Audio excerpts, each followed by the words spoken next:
Hi, welcome to Craft It Sweetly. I'm Diana. Thanks so much for being here. In this video, I'm going to take this image of the moon and I'm going to do an inverted photo book art to it. In this video, I'll be using a 180 fold with my design because of the things that I want to achieve with the look. So I'm taking this image of the moon and it will actually be inverted into the book. I did not print. If you look at the image on the left and on the right hand side, there's all that white space.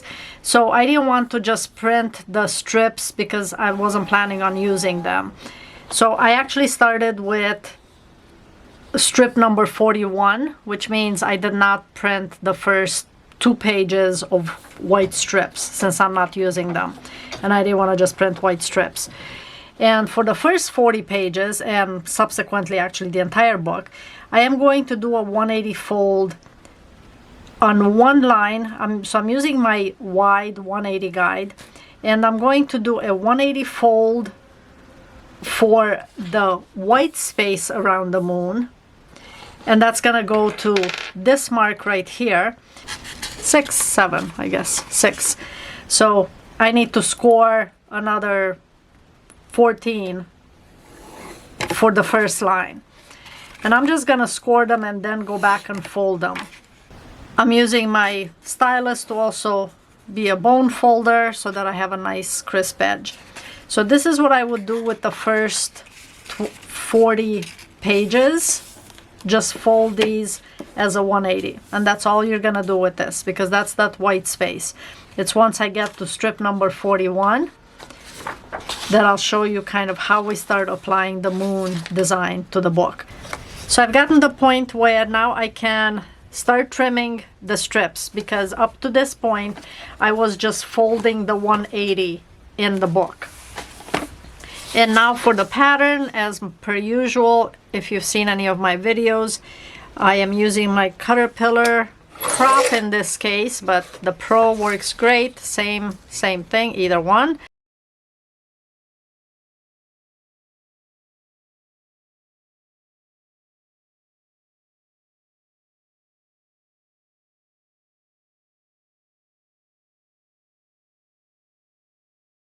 So I have my strips here. I'm going to set this aside.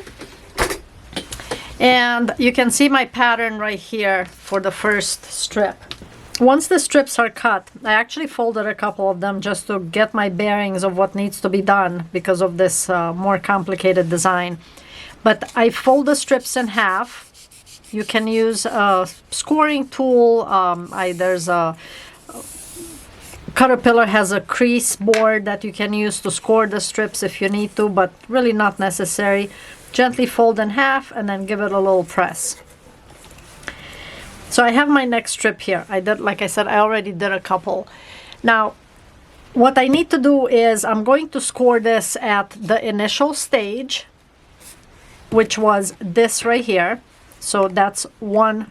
Again, this needs to be flush against the book. That's one scoring line.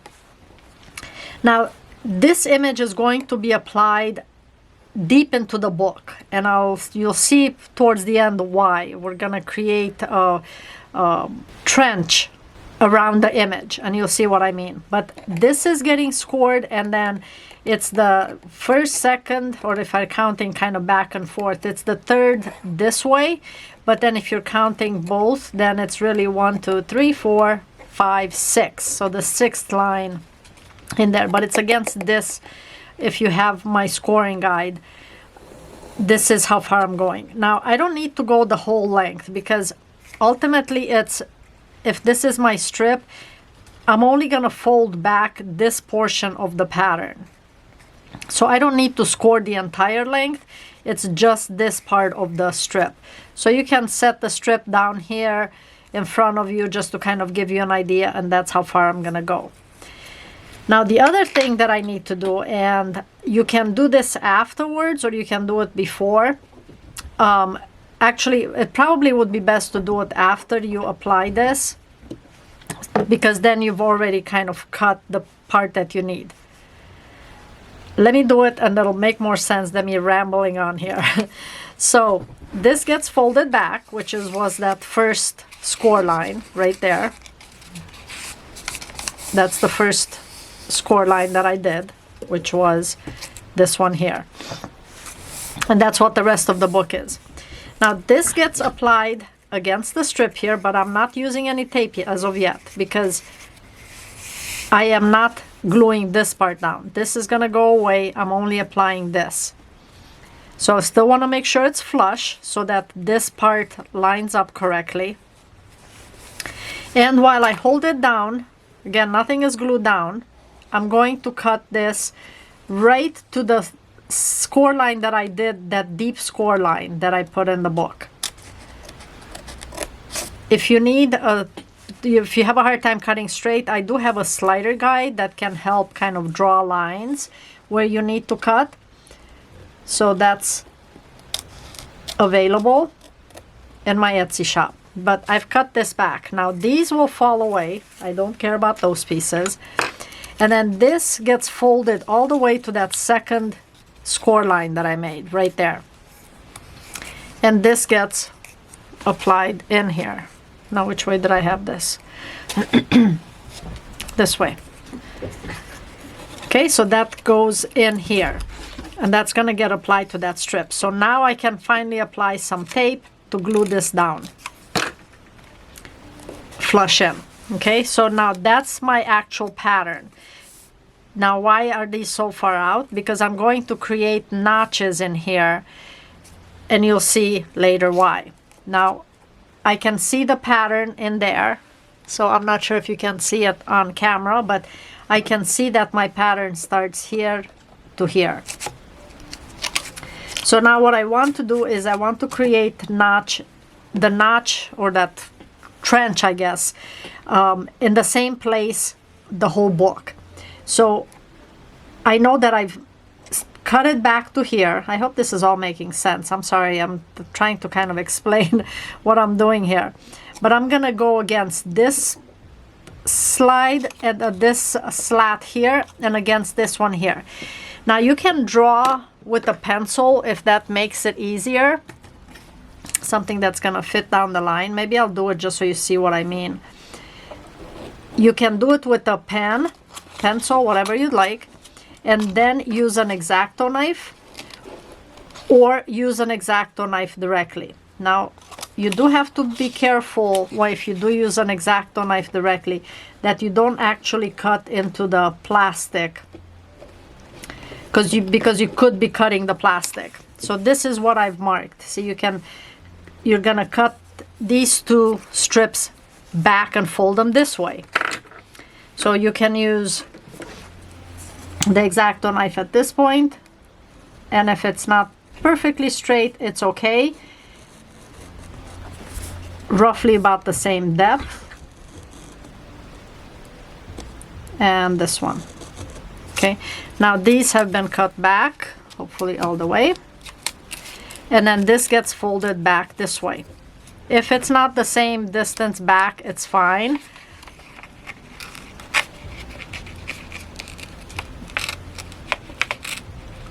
Okay, there we go. And I'll fold this back this way. I guess I didn't press enough. These pages are a little thick, so there we go. So this is what I'm creating right there. It's almost like a T inside the book. Okay? I'll do one more page and hopefully that'll make a little more sense here. And then what I'll do is I'm gonna make a whole bunch of pages and kind of come back and revisit to show you what it looks like. So I have another strip right here.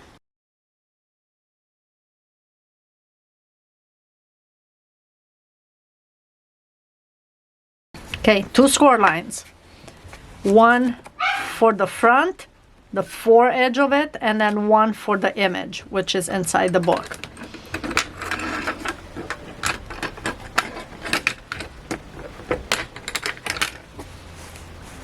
This one goes the whole length of the page. The one that's inside the book, I only need it where the image is, which is this portion here. Roughly. If you go a little past that, no big deal. Okay, those are my 2 score lines to apply the image. This gets folded back. This goes against the page here, just as a guide. Right there. And then I cut this back to that second score line.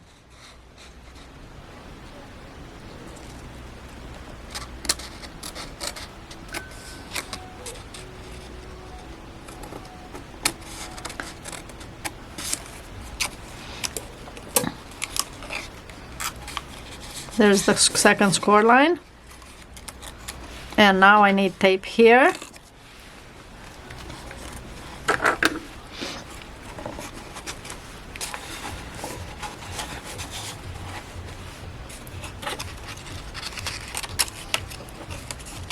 And the strip, the little pattern portion goes right there. Okay, now these are the parts that we don't need. And now I need to cut the 2 notches, trenches on each side of this. Again, for this you can use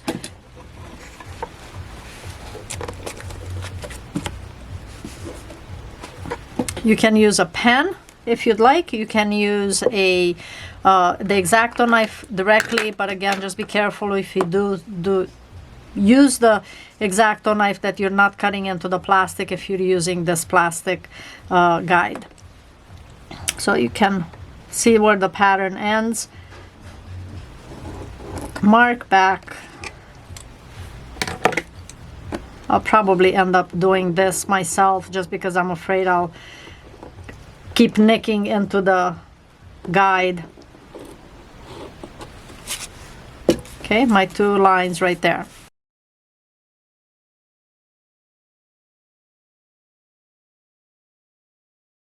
And this one.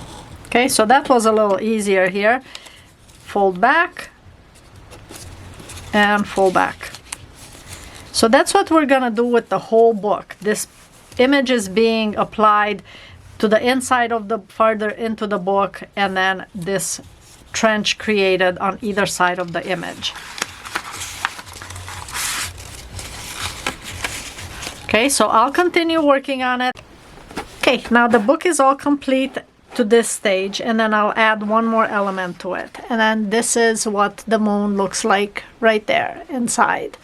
So I've got kind of the trenches or the indentations here, as you can see.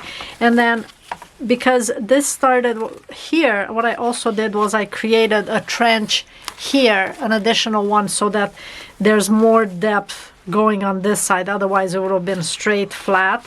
So I created this notch cutout on this side as well as on this side here. That way I can add my next element all the way in. And what am I doing for the next element? I'm going to use these fairy lights. So I have these this lights. They're just LED lights. They're super thin wire. So I already have one that I've fixed, but it's just a thin wire with the LED on it. Oh, didn't pull this one right there. So that's what this looks like, just the lights. Okay, but what I did was I took that light, and once I have the book open to a particular aperture here, I created a circle with these lights so that the lights go all the way underneath in this behind kind of opening. I almost created like a shadow box in a sense, because there's a more of an opening below it. So I rolled the string with this opening to it. Whoops, got stuck here. Okay, and what I'm going to do is add these lights right inside the opening, right inside there. So I'm going to push this light in here so that it's hiding underneath. You don't actually see it. This part's gonna stay at the bottom so that I can have access to it, and then the rest of it will be hiding in the indentation. I want all of it all the way down. And this here, where I have the lights, I will actually pull this light through and then glue it to this last page. So I have all these, it's 3 rows of it. And I will add a little bit of tape on this here just to help kind of stabilize it and it doesn't shift anywhere. So I'm just gonna apply just a little bit of tape and that will keep it in place and won't shift.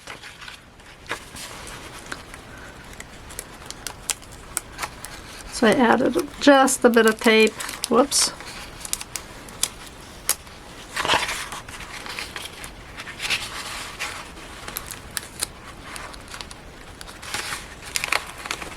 Okay, so that's on that side, and I'm gonna do the same thing on the other side.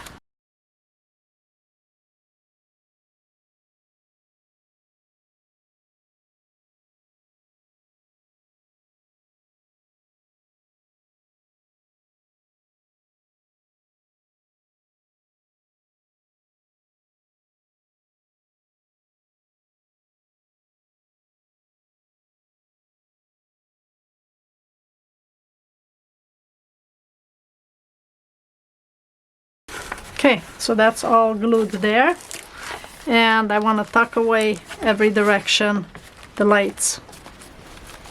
Okay, so now everything is hidden, and I just turn on the light. This you can, now I am going to stabilize the book. It's not stabilized in this photo just because I wanted to show you the design, but this I would stabilize the book and then glue this to the stabilizer, and this is thin enough that when you put the book down like this, it's going to sit fine because it's a very thin pack.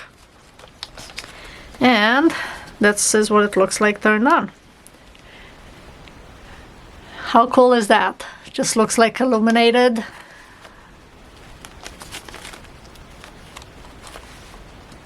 There we go, that one was a little too far, but it looks like an illuminated moon. I hope this video gave you some ideas for other projects and, you know, something you can do with fairy lights. I'm gonna keep messing with this. There we go. Hope this gave you some, you know, some more inspiration to create some other designs. I hope you enjoyed this tutorial. If you have any questions, comment below. Would love to see it if you end up creating this. I will post the pattern for the moon in my Etsy shop, and you can create the moon just flat on the book if you'd like, so you don't have to do all these extra steps with it, which would also make a beautiful design. But I thought I would, you know, invert it into the book and then add the lights just to give it more dimension. Again, thanks so much for watching, and I will see you in the next video.